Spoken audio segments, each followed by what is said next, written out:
A young girl named Lisa often had to spend time alone at home at night. As her parents worked late, they bought her a dog to keep her company and protect her. One night Lisa was awakened by a dripping sound.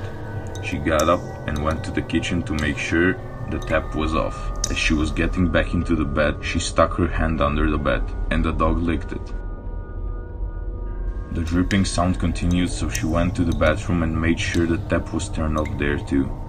She went back to her bedroom and stuck her hand under the bed, and the dog licked it again. But the dripping continued, so she went outside and turned off all the faucets out there. She came back to bed, stuck her hand under it, and the dog licked it again. The dripping continued. This time she listened and located the sources of the dripping. It was coming from her closet.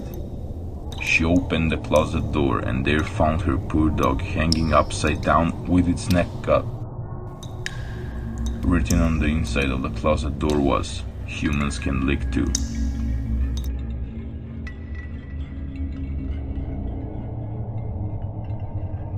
Two dormmates in college were in the same science class. The teacher has just reminded them about the midterm the next day when one dormmate, let's call her Julie, got invited to a party by the hottest guy in school. The other dormmate, Meg, had pretty much no interest in going and, being a diligent student, took notes on the material that would appear on the midterm. After spending all her time flirting with her date, Julie was totally unprepared for her test. At the end of the day, Julie spent hours getting ready for the party while Meg started studying. Julie tried to get Meg to go, but Meg was insistent that she needed to study and pass the test. Julie went to the party and had the time of her life with her date. She headed back to the dorm around 2 a.m. and decided not to wake Meg. She went to bed nervous about the midterm and decided she would wake up early to ask Meg for help. In the morning, Meg was laying on her stomach, apparently sound asleep.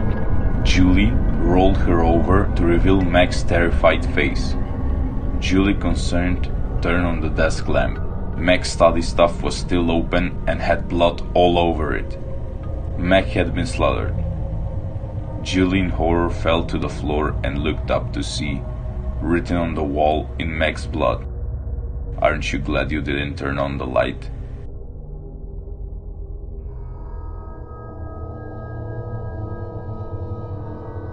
A girl and her boyfriend were making out in his car. They had parked in the woods so no one would see them. When they were done, the boy got out to pee and the girl waited for him in the safety of the car. After waiting 5 minutes, the girl got out of the car to look for her boyfriend. Suddenly, she saw a man in the shadows. She jumped back into the car and was starting to drive away when she heard a very faint squeak. This continued for a few seconds before the girl decided she had no choice but to drive off. She hit the gas as hard as possible but couldn't go anywhere, because someone had tied a rope from the bumper of the car to a nearby tree. The girl slammed on the gas again.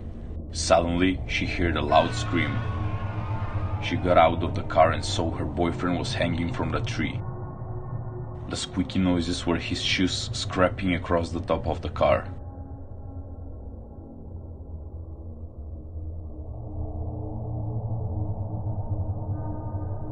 A young couple, both 18, decided they would get married after they finished high school. The father of the bride lived in Palm Beach in a mansion and was able to afford a big wedding for them. Long story short, they got married and the wedding was beautiful. After the wedding, they had a big reception in an old building and everyone got fairly drunk. When there were only about 20 people left, the groom decided that they should play hide and seek. Everyone agreed and the groom was it. While he covered his eyes, they all found hiding spots. After about 20 minutes, everyone had been found except the bride. The guests looked everywhere and tore the whole place apart looking for them.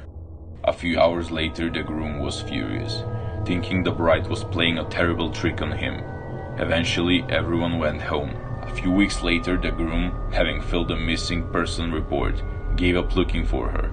Heartbroken, he tried to go on with his life. 3 years later, a little old woman was cleaning up the old building, where the reception had been held. She happened to be in the attic and noticed an old trunk. She dusted it off and out of curiosity opened it. She screamed at the top of her lungs, ran out of the building and called the police. Apparently the bride had decided to hide in the trunk for the game of hide and seek. When she sat down, the lid fell, knocking her unconscious and locking her inside. She suffocated after a day or so. When the old woman found her, she was rotting, her mouth hanging open in the shape of a scream.